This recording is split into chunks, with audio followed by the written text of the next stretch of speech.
नमस्कार दोस्तों, आपका स्वागत है हमारे यूट्यूब चैनल ज्ञान की बात प्रकाश के साथ पर। दोस्तों, आज की कहानी बहुत ही ज्ञानवर्धक कहानी है। दोस्तों, एक बार ये कहानी पूरा ज़रूर सुनिएगा।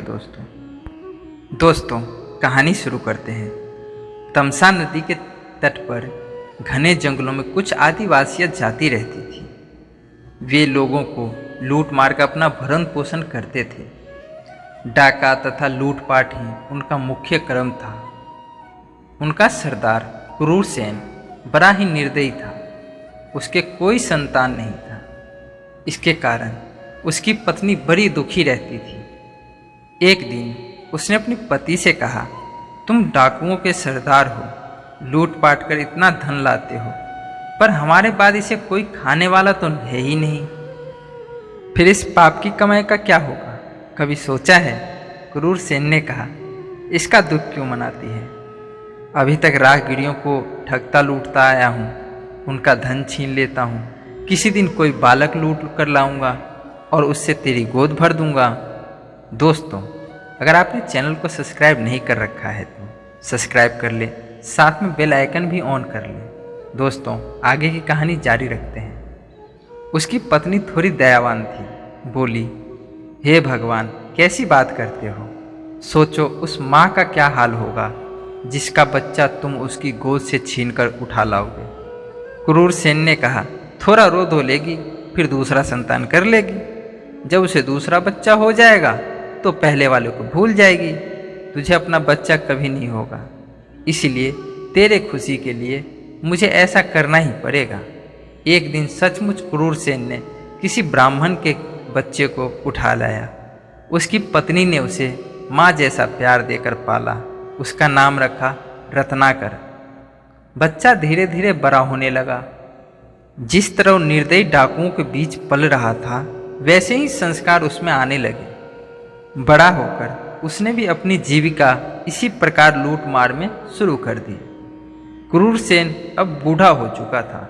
उसके इस बेटे ने उसी काम को अपना लिया। माँ को थोड़ा बुरा लगता था कि यह न जाने किस भले घर का लड़का है, हम लोगों की संगति संस्कार से लुटेरा बन गया है। पर कुछ नहीं कह पाती थी। लड़का जब जवान हो गया तो उसकी शादी कर दी गई। उसके घर में एक बच्चा भी हो गया। उस घने जंगल से जो भी यात्री आते जाते वह उनका धन सामान लूट लेता। एक दिन उसी रास्ते से 5-6 ऋषि किसी यज्ञ में भाग लेने जा रहे थे। साथ में नारद जी भी अपनी वीणा बजाते हुए ईश्वर का भजन करते चले जा रहे थे। वे सभी साधु महात्मा थे। उनको किसी का क्या डर, न उनके पास कोई धन था, न किसी से बैर, इसीलिए निर्भय थे।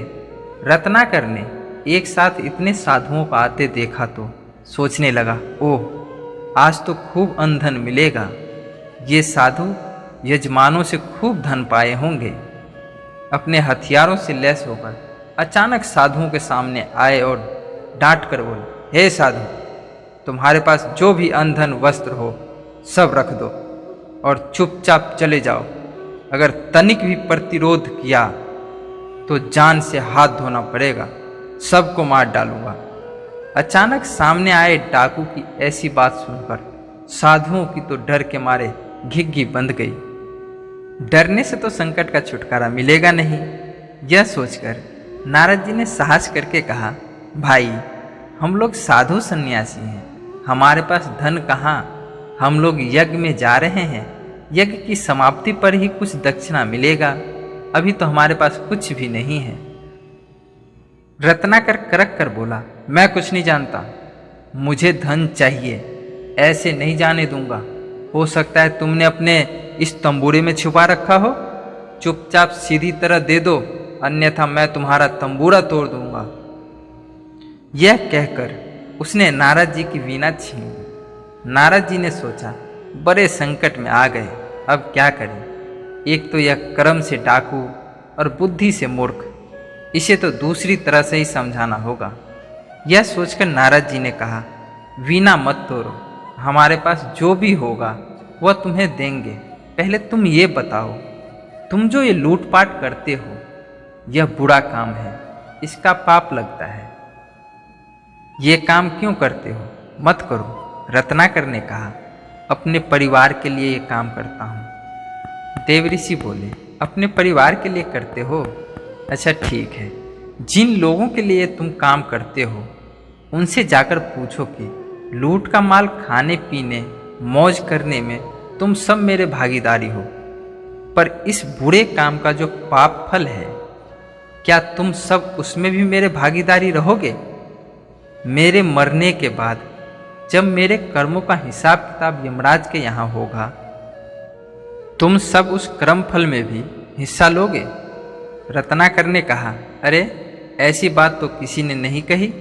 विद्वान साधु हो इसलिए ऐसी बात कर रहे हो, पर चतुर भी हो।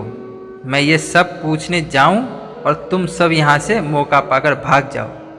नारद जी ने हंसकर कहा, ऐसी बात नहीं है। ऐसा करो, तुम हम सबको एक रस्सी से किसी पेड़ के साथ बांध दो, हम यहाँ बंधे रहेंगे। तुम निश्चिंत होकर जाओ और पूछ कर आओ। रत्नाकर की समझ में यह बात आ गई। उसने सब साधुओं को एक पेड़ के साथ रस्सी से बांध दिया और घर जाकर सब सदस्यों को बुलाकर कहा, मैं आज एक बात आप सबसे पूछना चाहता हूँ। सबने एक साथ कहा, पूछो। रत्नाकर बोला, लोगों को लूट पाट कर मैं आप सबका भरण पोषण कर रहा हूँ। एक तरह से देखा जाए तो लोगों को लूटना मारना बुरा काम है। बुरे कामों का फल भी बुरा होता है। लूट पाट से आया धन अन्न में जैसे आप सब भागीदार हो, क्या ऐसे ही भागीदारी मेरे पाप का फल भोगने में भी होगे? आज बेटे के मुंह से दान पुण्य और उसके फल की बात सुनकर माँ चौंकी। सोचा जरूर कोई बात है। तत्काल जवाब दिया, पुत्र, हर एक व्यक्ति को अपने कर्मों का फल अकेले ही भोगना पड़ता है। कर्म फल में कोई किसी का भागीदारी नहीं होता। तुम्हारा काम परिवार का पालन पोषण करना है। वह तुम किस तरह करते हो यह तुम्हें सोचना चाहिए। हमारा भरण पोषण करना तुम्हारा धर्म है। हम जो भी खा पी रहे हैं, अगर ये तुम बुरे काम से लाते हो तो इस पाप कर्म का फल भी तुम्हें अकेले ही भोगना पड़ेगा। माँ के साथ पत्नी और बेटे ने भी ऐसा ही जवाब दिया। सुनकर रत्नाकर की आंखें खुल गई। वह भागकर साधुओं के पास आया और माँ, पत्नी तथा बेटे का उत्तर बताया। नारद जी ने कहा, देखा, पाप कर्म के फल में कोई साथी नहीं होता, इसीलिए अपना जीवन नष्ट मत करो। यह सब छोड़कर अच्छे काम करो। रत्नाकर को बड़ी गालीन हुई। उसने साधुओं को छोड़ दिया और नारद के चरण पकड़कर कहा, देवऋषि, आपने मेरी आंखें खोल दी। मैं अब जीवन की राह बदल दूंगा। मुझे अब परिवार से कुछ लेना देना नहीं। आप मुझे अपने साथ ले चलो और रास्ता दिखाओ। आपकी संगीत में मैं इस पाप क्रम से छुटकारा पा जाऊंगा। रत्नाकर नारद के पास रहा। नारद ने उसे शिक्षा तथा ज्ञान दिया और तपस्या की विधि बताई। रत्नाकर सब भूलकर ऐसा तप करने बैठा कि अपना तन मन सब भूल गया। जहाँ वह समाधि लगाकर बैठा था, उसके चारों ओर मिट्टी का वल्मीक बन गया। उसी के बीच वह तपस्या में समाधि लगाए रहा। एक दिन नारद के साथ सरस्वती देवी आई। वर्षा से मिट्टी का वल्मीक घुल गया। रत्नाकर की समाधि भंग कर नारद ने कहा, रत्नाकर उठो, तुम्हारी साधना तपस्या सफल हुई। वीणा वादनी सरस्वती तुम्हें महाकाव्य लिखने की प्रतिभा प्रदान करने आई है। अब तुम्हारा नाम वाल्मीकि से प्रकट होने के कारण वाल्मीकि होगा। समझो तुम्हारा पुनर्जन्म हुआ है। वाल्मीकि ने नारद और सरस्वती को प्रणाम किया।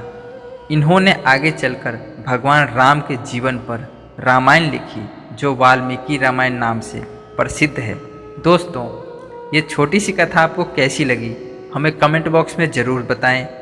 और अभी तक आपने अगर वीडियो को लाइक नहीं करा तो लाइक कर दें और चैनल को सब्सक्राइब नहीं करा तो सब्सक्राइब भी कर लें। तो दोस्तों, फिर मिलते हैं अगली कहानी में। तब तक के लिए जय श्री राम, राधे राधे दोस्तों।